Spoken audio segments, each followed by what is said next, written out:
का जड़ कर्म चेतन बंधकारु कर्म के अवसान का कह कर स्वरूप यथार्थ जग का जो किया उपकार है उसके लिए जिन वाणी माँ को वंदना शत बार है वंदना शत बार है वंदना शत बार है।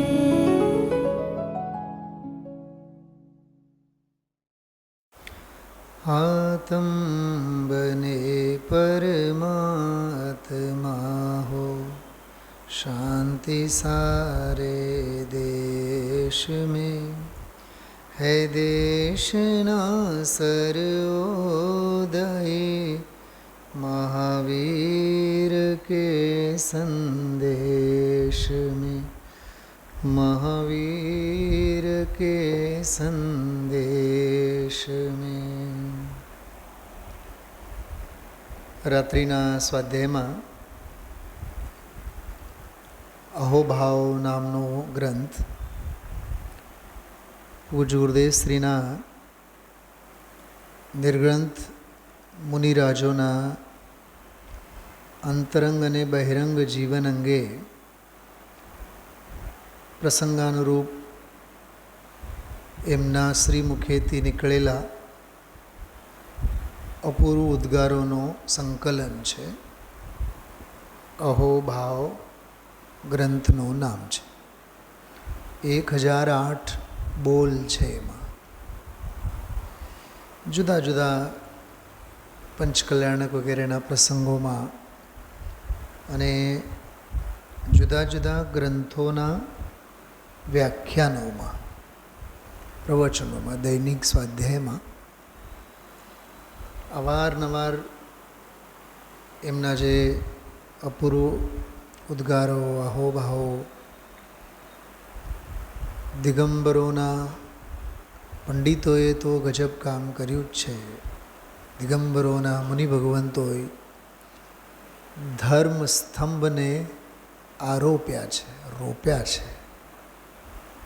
કુંદકુંદ દેવે તીર્થંકર જેવું કામ કર્યું છે તો અમૃતચંદ્રાચાર્ય દેવે ગણધર જેવું કામ કર્યું છે. રોજના પ્રવચનમાં 5-6 ઉદ્ગાર તો એવા હોય જેમાં માર્ગનો મહિમા, નિર્ગ્રંથ અવસ્થાનો મહિમા, નિર્ગ્રંથ માર્ગના આરાધક સંત પુરુષોનો મહિમા, 8-8 વર્ષના ચક્રવર્તીઓના 8-8 વર્ષના રાજકુમારોનો મુનિ અવસ્થાનો મહિમા. જો આમ કેટલી કેટેગરી હોઈ શકે અહોભાવના.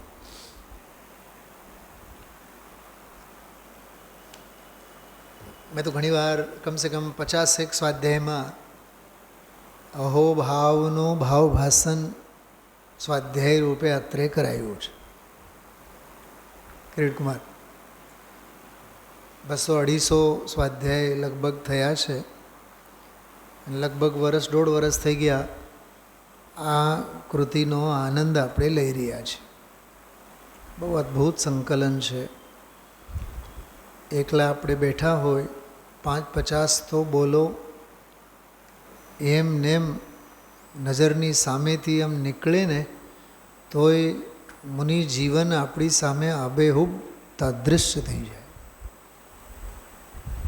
એમાંય પછી ગુરુદેવશ્રી જેવા આત્મસાધક વૈરાગી સંતના શ્રીમુખે સંત દિગંબર મુનિ અવસ્થામાંના સાધકોનો મહિમા, એમનો આનંદ, એમની મસ્તી એ કોઈ જ્ઞાનીના વચને વાગોળવામાં આવે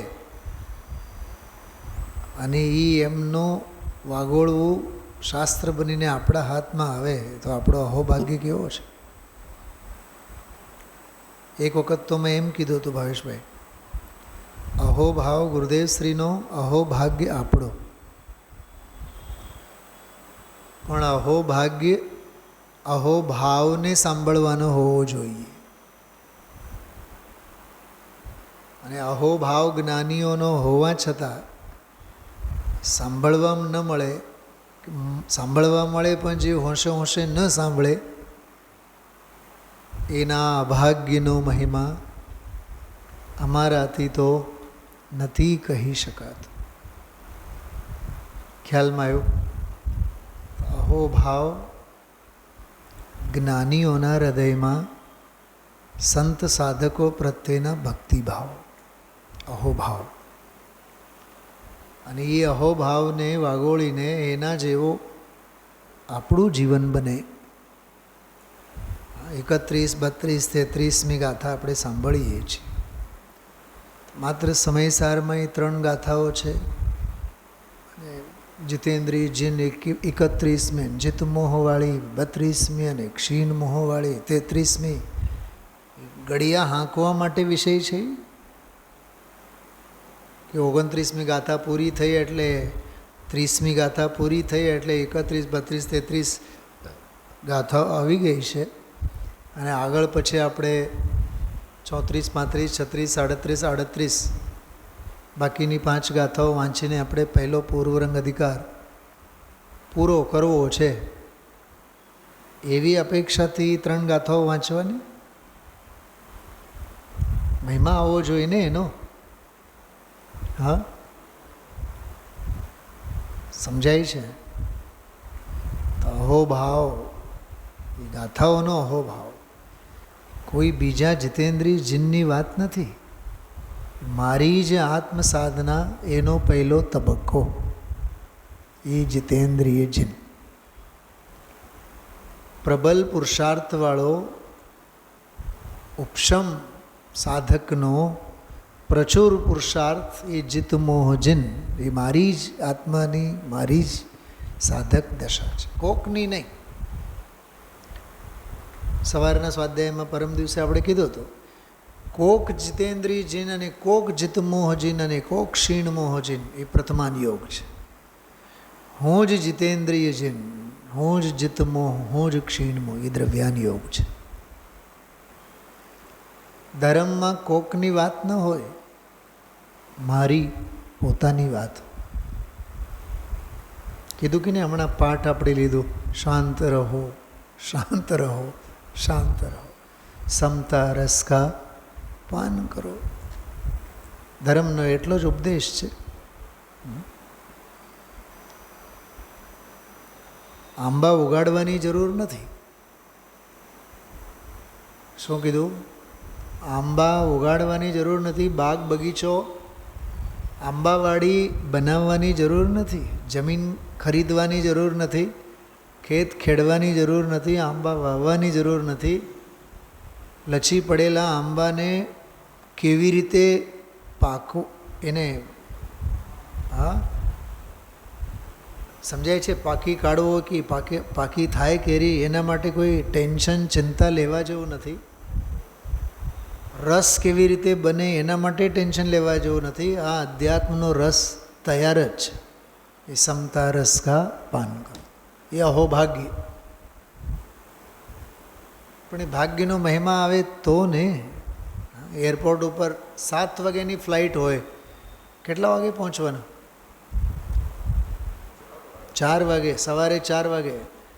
આમ પાકા સૂર્યવંશી હોય, 8 અને 9 પહેલાં ઉઠતા ન હોય, પણ એરપોર્ટ પહોંચવાનું હોય 4 વાગે, તો 1:30 વાગે સૂવે અને 2 વાગે ઉઠીએ જાય. બોલો, ત્યારે તબિયત કેવો એને સાથ આવે? રખડપટ્ટીમાં તબિયત કેવો સાથ આપે એને?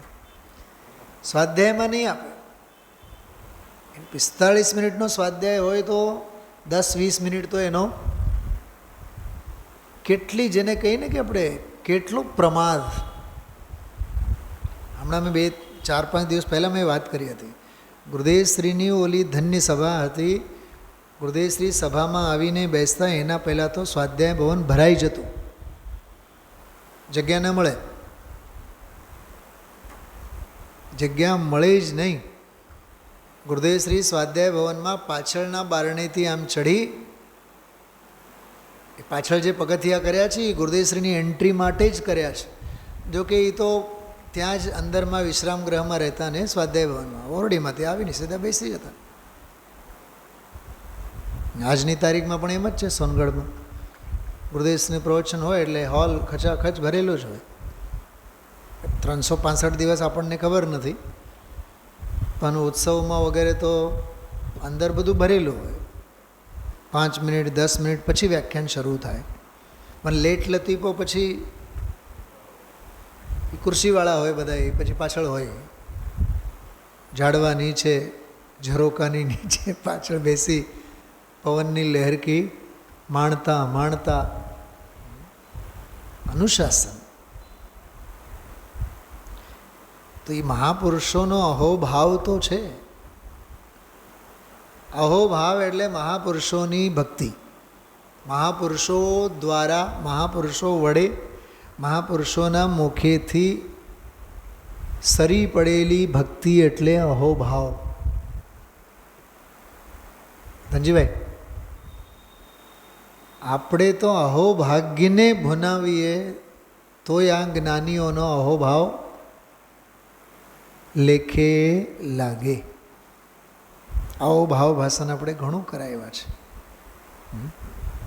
એક વખત મેં એમ કીધું હતું, અહોભાવ એટલે માર્ગ, જ્ઞાનીઓનો ભક્તિનો માર્ગ.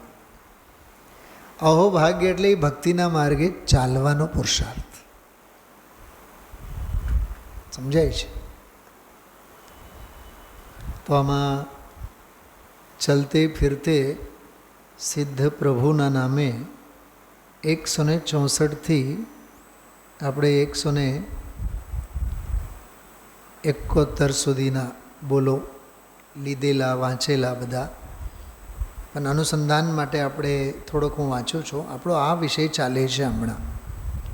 1.5 મહિના પહેલાં આપણે આ પ્રકરણમાં આવીને ઊભા હતા. વચનાતીત આનંદમય મુનિદશા. 3 સ્વાધ્યાય આપણે આના ઉપર લીધેલા છે. મુનિદશા, આનંદમય મુનિદશા વચનનો વિષય નથી, અનુભવનો વિષય છે. એમ કીધું તમે. એ વચનાતીત છે, એ કથનનો વિષય થોડુંક છે. આનંદ કહેવાય જ એને જે વેદાય, કહેવાય નહીં, એ તો સહેવાય. સહેવાય એટલે સેવવામાં આવે.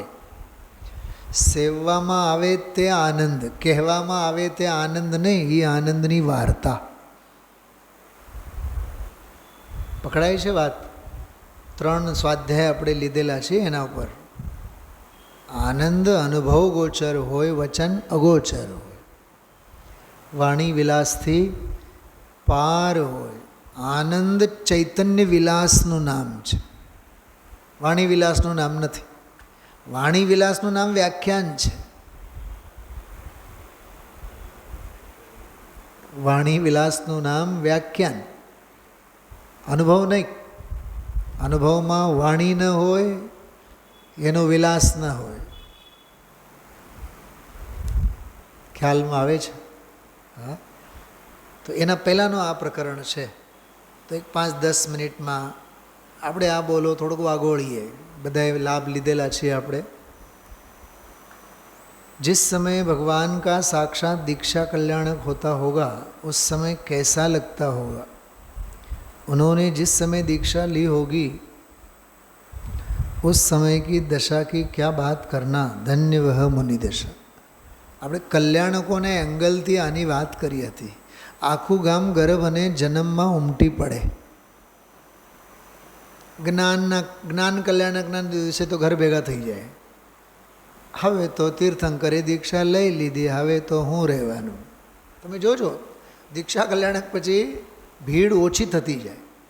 સૌથી ઇતિહાસ છે છેલ્લા 100 વર્ષનો, સૌથી વધુ સંખ્યા બાલે આવે ને બચ્ચાઓ આવે અને બધાએ જન્મ કલ્યાણ.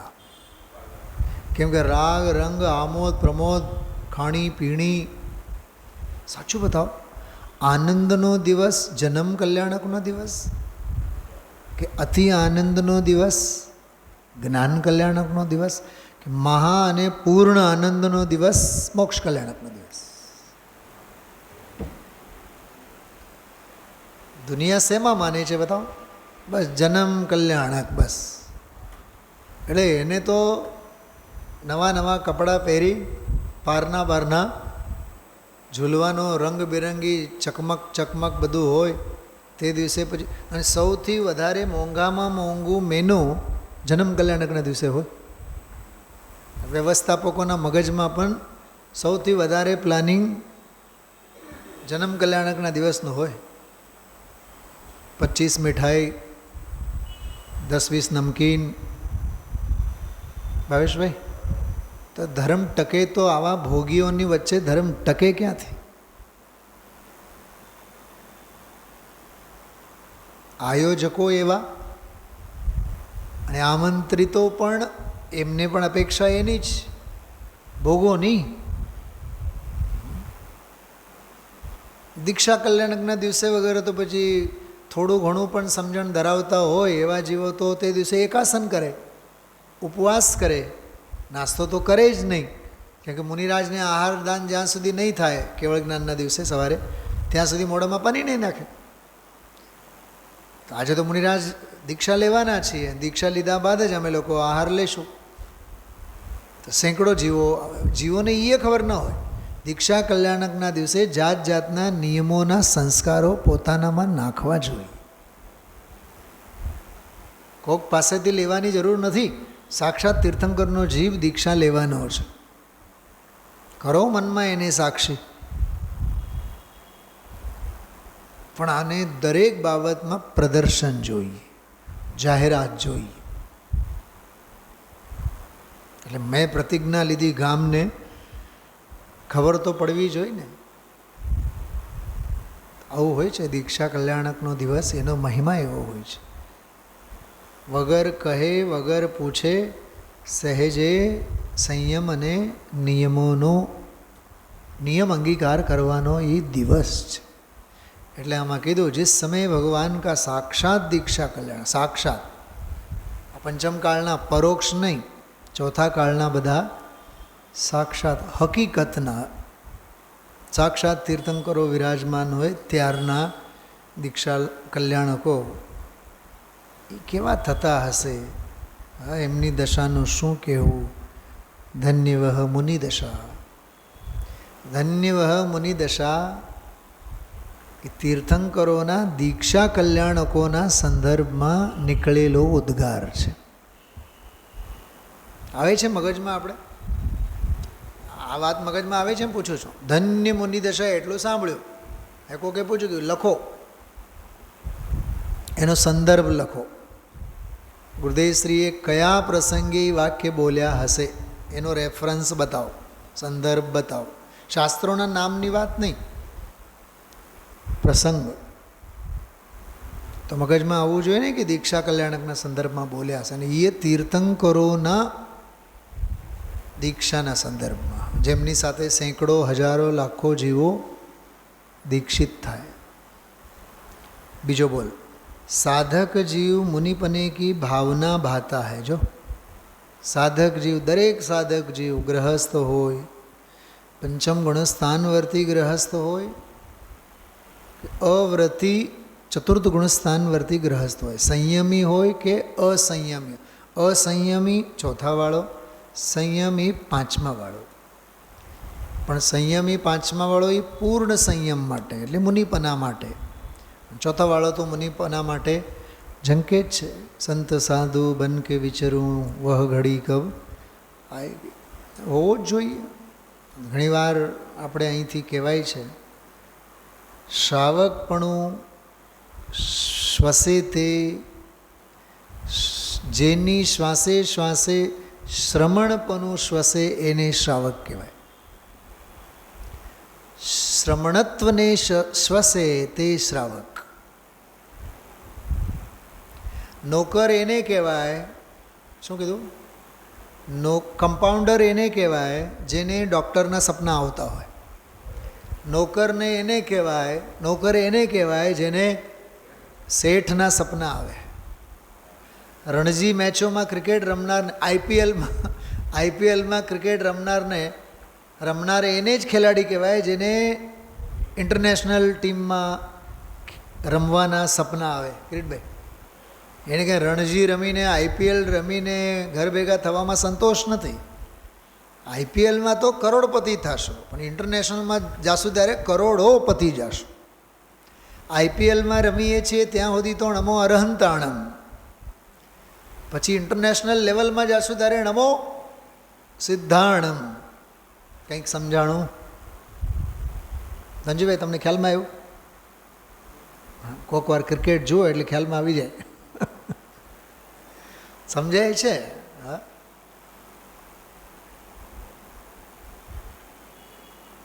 ભાવેશભાઈ, સપના નાના કેમ સેવા? સપના હંમેશા ઊંચા, ઊંડા, મોટા, બહોળા સપના.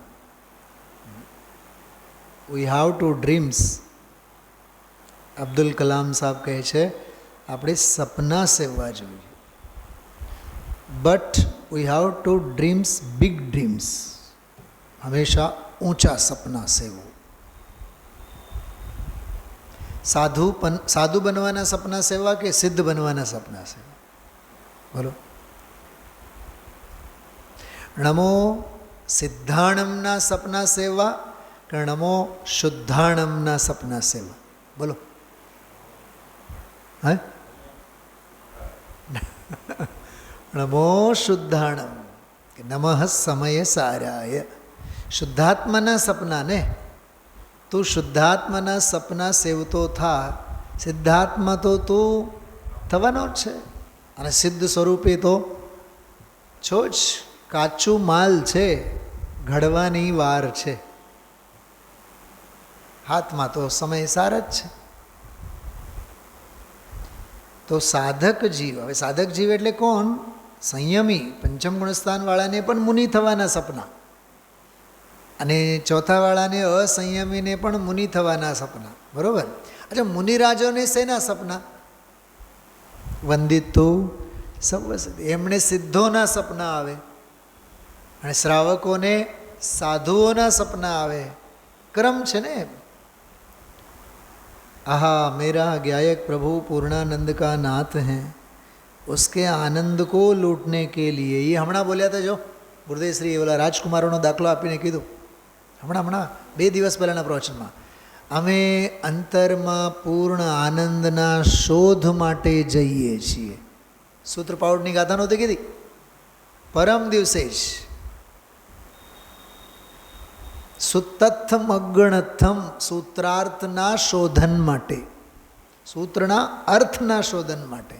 તો એનો દાખલો એવી રીતે સમજાવ્યા કે ચક્રવર્તીના પુત્રો એમ કહે છે કે આમ સમ્યક દર્શન તો અમારી પાસે છે જ, સમકિત તો અમે લઈને જ બેઠા છીએ, પણ હવે એની પૂર્ણતા શોધવા માટે અમે નગન દિગંબર બનીને જંગલમાં જઈએ છીએ. કેવું ગજબનું અર્થઘટન તમે કેટલું સરસ ગુરુદેવશ્રીએ કર્યું. તો યા मेरा गायक प्रभु पूर्णानंद का नाथ है, उसके आनंद को लूटने के लिए. अच्छा, આપણને શું લૂંટવાનું છે? મફતમાં એક્ઝિબિશન હોય તો લુગડા લૂંટવાના છે.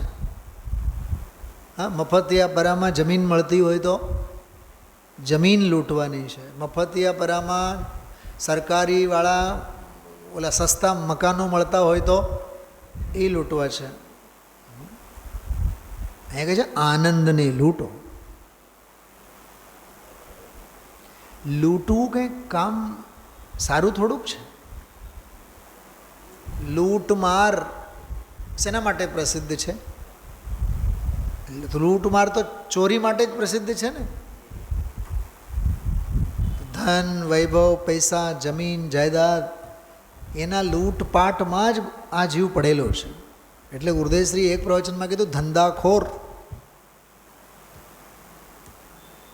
ચાડીખોર, પૈસાખોર, એમ ધંધાખોર.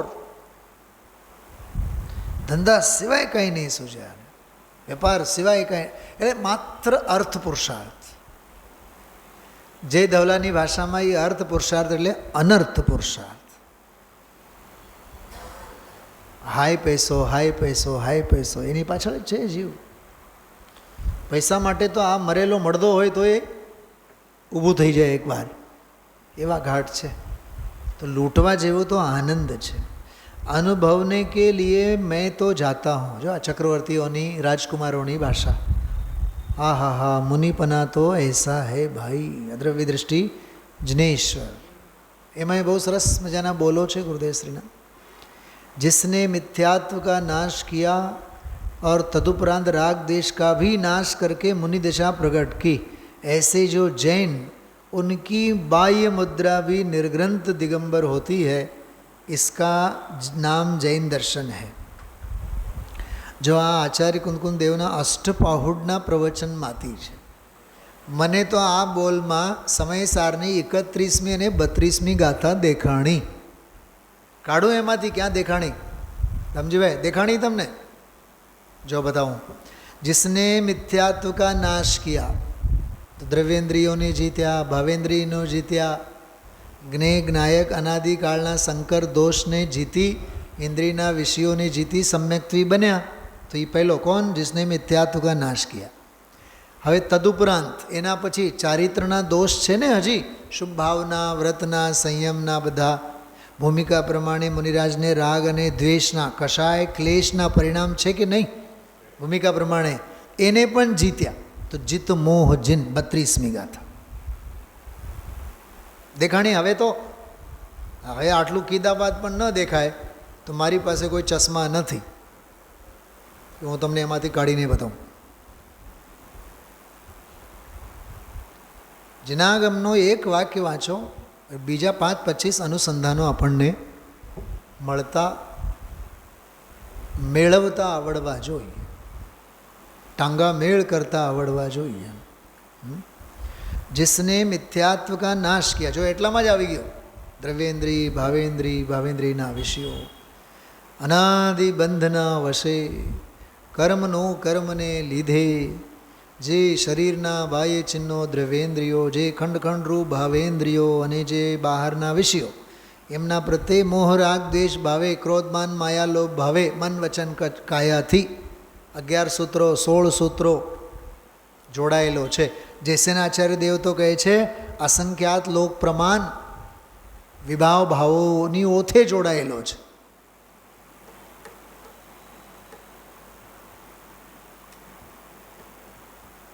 કેવો ગજબનો છે આ. હા ભાવેશભાઈ, તમે સમજો વેપાર માટે તમે વિશાખાપટ્ટનમ જતા હો, બોમ્બે જતા હો, બેંગ્લોર જતા હો, કલકત્તા જતા હો, રાજકોટમાંથી ભાવનગર, જામનગર બધે રખડતા હો. જેટલા શહેરોમાં તમે રખડો છો ને, એ બધા શહેરો પ્રત્યે રાગ દેશના કષાયના આપણા તાંતના જોડાયેલા હોય. કેવી રીતે? ત્યાં એરપોર્ટ ઉતરીએ, સીધી ઓલી ધર્મશાળાએ જવા માટે મને કાર મળે. બોમ્બેમાં રેલવે સ્ટેશન ઉતરીએ, એની બાજુમાં જ ઉતારો બહુ સરસ છે. વિશાખાપટ્ટનમ, મદુરાઈ, એ બાજુમાં જઈએ ને સાહેબ આપણને ખાવાનું ન મળે. 4 દિવસ જઈએ તો બધું ભેગું લઈને જવું પડે. ભાવનગરમાં, આપણે સૌરાષ્ટ્રમાં તો બહુ ખાણીપીણી બહુ સારું છે. અને હવે તો મુંબઈમાં આપણે 24 ગ્રહ થઈ ગયા છે, એટલે બધે મળી રહે. જો સાનુકૂળતા પ્રતિકૂળતા, સાનુકૂળતા પ્રતિકૂળતા સમજાય છે શું કીધું? તો આ રાગ દ્વેષનો ધંધો નથી તો બીજું શું છે? આનું નામ છે દિન રાત શુભાશુભ ભાવોं से मेरा व्यापार चला करता. કંઈક સમજાણું શું કીધું? હવે આના માટે જીવને વિચારવું ક્યાં પડે છે?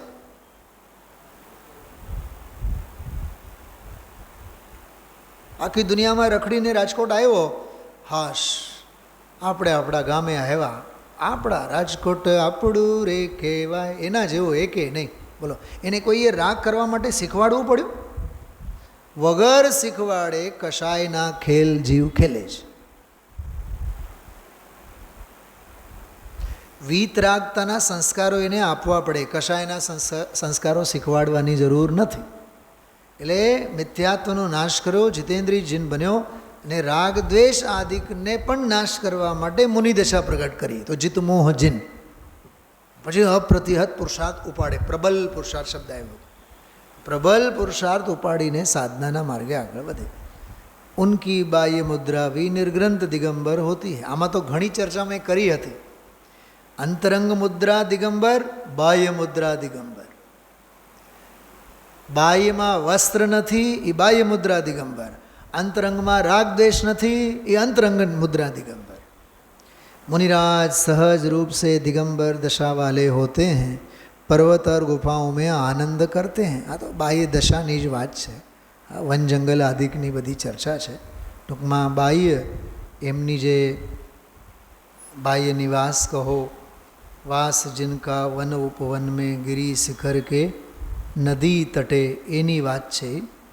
બાકી તો ખરેખર તો એ વન જંગલમાં એ ક્યાં હોય છે? હા, મુનિરાજો ક્યાં હોય છે? વન જંગલમાં. મુનિરાજ પોતાના માં મગન હોય છે. ઉપચારથી વન જંગલમાં કહેવાય છે. વન જંગલમાં રહે છે કેવું એ મુનિરાજનો બાહ્ય પરિચય છે, પરક્ષેત્રથી પરિચય છે. પોતાના સ્વરૂપમાં રહે છે એમનો અંતરંગ પરિચય છે, સ્વક્ષેત્રનો પરિચય છે. એવી આ બહુ અદ્ભુત અહોભાવની રચના 4-5 બોલોને આધારે આપણે લીધી છે. વિશેષ ચર્ચા પછી લેશું. ઓમ નમઃ સદીપ.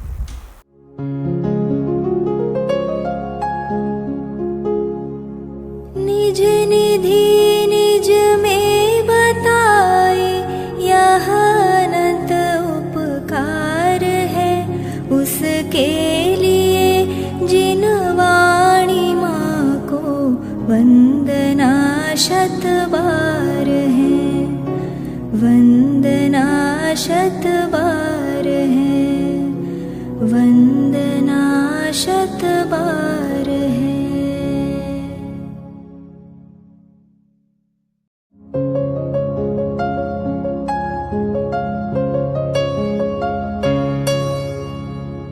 जिन वाणी भारती तो ही जपो दिन रैन, जो तेरी शरणा गहे सो पावे सुख चैन. जा वाणी के ज्ञान ते सूझे लोकालोक, सो वाणी मस्तक नवो सदा देत हो ढोक, सदा देत हो